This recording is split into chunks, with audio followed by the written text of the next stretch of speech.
It is the world's first handheld camera with a large sensor and 4K recording and a fixed lens. So I think the main feature is the fixed lens, because you already have many cameras on the market with a large sensor and a exchangeable lens. But this fixed lens allows you to shoot very quickly. With this lens you have a 30 times zoom, so you have a wide angle, 28 millimeters, and 30 times zoom, a very accurate autofocus, auto or manual focus. And you have all the auto modes you have on the ENG camera. On this camera you have a 4/3 type sensor.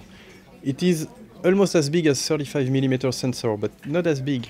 And it gives you more depth of field. So the sensor is the native sensitivity is 500 ISO, and you have 12 stops of dynamic range, which is quite a lot compared to, remember the VariCam 10 years ago, it had only 7 or 8 stops. And now the very high-end camera has 14, 15 stops. So 12 is very good.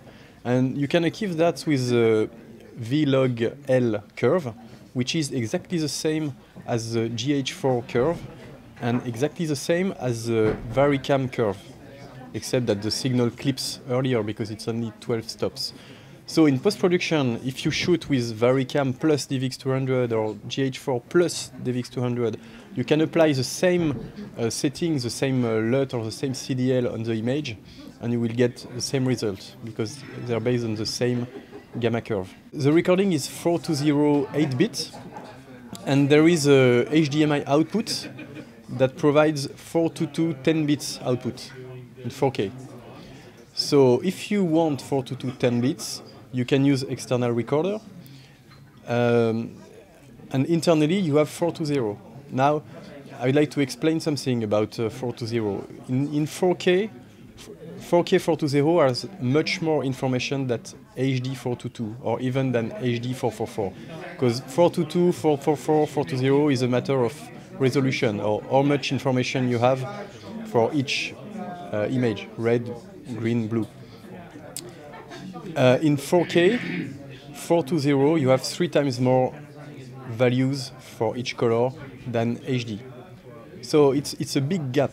The next step will be to have 422, but still it's a big gap and it's a big improvement compared to HD 422. So you can record on 2 SD cards. You have 4 different modes. Relay mode, you record on one card and it continues on the other card. You have simultaneous mode, it records the same thing on both cards at the same time. You have background mode, it records in loop on one card, and then it records on the other card only when you push rec. So if you miss something, you can find it on the first card. And you have a dual codec mode. It means you can have 4K on one card and HD on the second card, like a proxy. There are a few interesting features. We have a stabilizer, which is an hybrid stabilizer.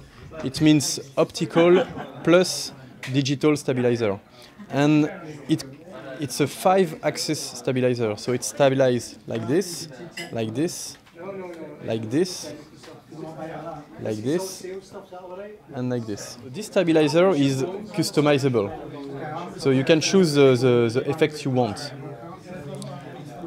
You also have a macro mode, which is very convenient. Without changing the lens, you can have tele, wide angle, and macro mode.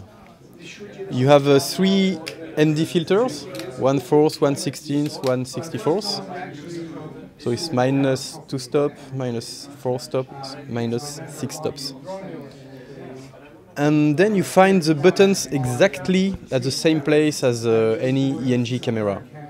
So it is very surprising when you take the camera for the first time, because you think there's nothing different with a PX270, for example. But then when you look at the image, you realize that it is 4K and that you have this very nice look with a shallow depth of field. We have a very large LCD panel, which is actually the largest we have in our range of cameras, with 2.5 million dots. We have red picking, expand mode. You can move the expanded zone with the finger because it's a touch panel. You have a EVF, OLED EVF with 1.7 million dots.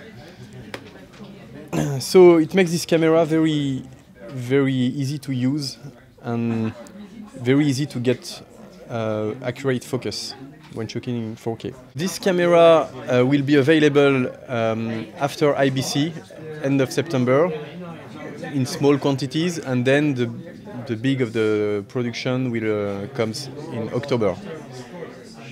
And the price will be 4,699 euros.